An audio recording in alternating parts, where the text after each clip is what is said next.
के साथ ये दुराव क्यों हो सकता है? मैंने मजदूरों के बीच में भी काम किया है।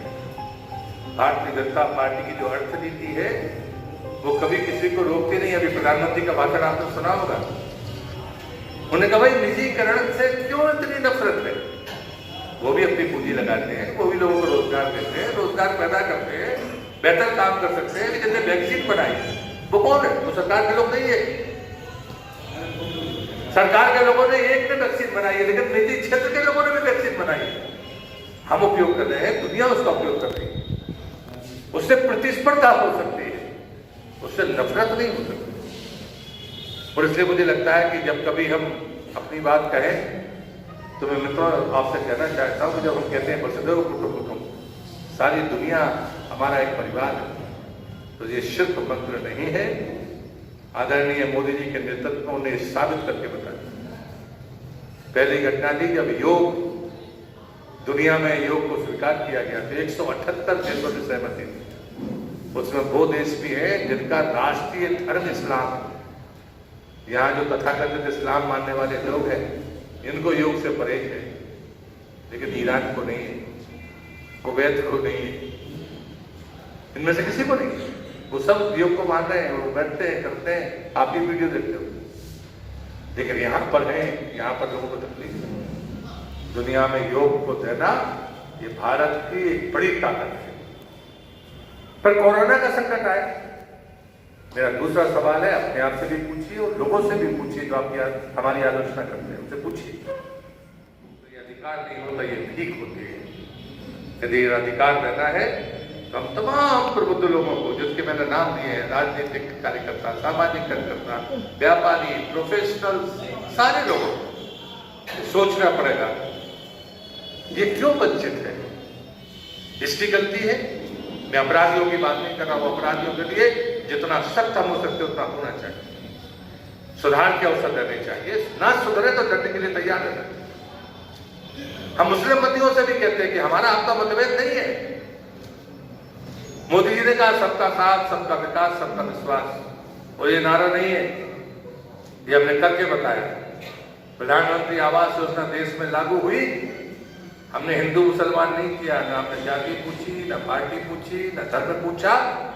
जो जरूरतमंद है सबको प्रधानमंत्री आवास हमने दिया है। इसलिए हम पर आरोप नहीं दे सकता। गैस कनेक्शन में हमने जाति, पार्टी और धर्म का भेद नहीं किया। जो जरूरतमंद है उसको हमने देने की बात की। आयुष्मान कार्ड, दवाई, पढ़ाई, इसमें हमने भेद नहीं किया किसी के साथ। बिजली का कनेक्शन हो चाहे पानी का कनेक्शन हो, हमने भेद नहीं किया। इसलिए हम पर उंगली उठ नहीं सकती। कोई किसी को डराता है, वो डरता है, जो उसकी समस्या हो सकती है। लेकिन हमें पूरा छाती ठोक कर कहना चाहिए, हमारे प्रधानमंत्री ने, हमारी पार्टी ने कभी किसी के साथ भेद नहीं किया। किसी के साथ किया हो तो उदाहरण बताइए, हम चुनौती स्वीकार करने के लिए तैयार, जिम्मेदारी के साथ है। लेकिन हाँ, हम राम जन्मभूमि के समर्थक हैं, थे और राम मंदिर बनेगा। हम भाग्यशाली हैं कि हमारी आंखों के सामने 400 साल का संघर्ष, इसमें लाखों लोग शहीद हुए, उन्हें वो दिव्य दिन देखने नहीं मिलेगा। लेकिन हम भाग्यशाली हैं कि हमको देखने के लिए मिलेगा। हम राम मंदिर का निर्माण अपनी आंखों के सामने देखेंगे। हमसे बड़ा भाग्यशाली कोई और नहीं हो सकता। जब धारा 370 हटी, मैं कॉलेज में पढ़ता था, मैं भारतीय जनता पार्टी में आया तो धारा 370 के मुद्दे पर हम लोग तब लगा करके कॉलेज के समय नारा लगाते थे, जहां हुए बलिदान तस्वीर हमारा। घंटों तक रैलियां चलती थी और नारे लगाते थे, गला नहीं कटता था, पसीना नहीं आता था, पूरे दम के साथ कहते थे कि नहीं, जहां हुए बलिदान करके वो कश्मीर हमारा। और इसलिए मुझे लगता है कि कई बार नौजवान मित्रों को समझना होगा, ये हिंसा की राजनीति किसको भयभीत कर रही है? क्या हमने कुर्बानी नहीं दी? अरे हमने डॉक्टर मुखर्जी आजाद भारत के पहले बलिदानी है। यही तो हमारे कार्यकर्ताओं ने बलिदान दिया, लेकिन हमारी लड़ाई बंद नहीं हुई। जब देश में 2 सांसद थे तब भी हम काम करते थे, सत्ता नहीं थी तब भी हम काम करते थे, सत्ता है हम तब भी काम करते हैं। हमारा काम रुकता नहीं है। जब दीनदयाल उपाध्याय ने एक मंत्र हमको दिया है, चले बेटी चले बेटी, चले चलो मंदिर जरूर मिलेगी। लोकतंत्र में हिंसा का कोई स्थान नहीं। लेकिन हमें पूछना चाहिए कि बंगाल की यही सोनार बंगाल, एक तरफ संगीत के स्वर होते थे, रविंद्रनाथ ठाकुर के शांति निकेतन के संगीत के स्वर, और अब बम और बंदूक की गोलियों के स्वर सुनाई पड़ रहे। ये तो मेल नहीं, ये सोनार बंगला नहीं। एक तरफ गायन होता था और यहाँ पर नफरत। ये नहीं हो सकता। क्या हालत है इटली और अमेरिका की? पैसा उनके पास है, ताकतवर देश है, लेकिन खुद की मदद नहीं कर पा रहा, दूसरे की मदद करना छोड़ दीजिए।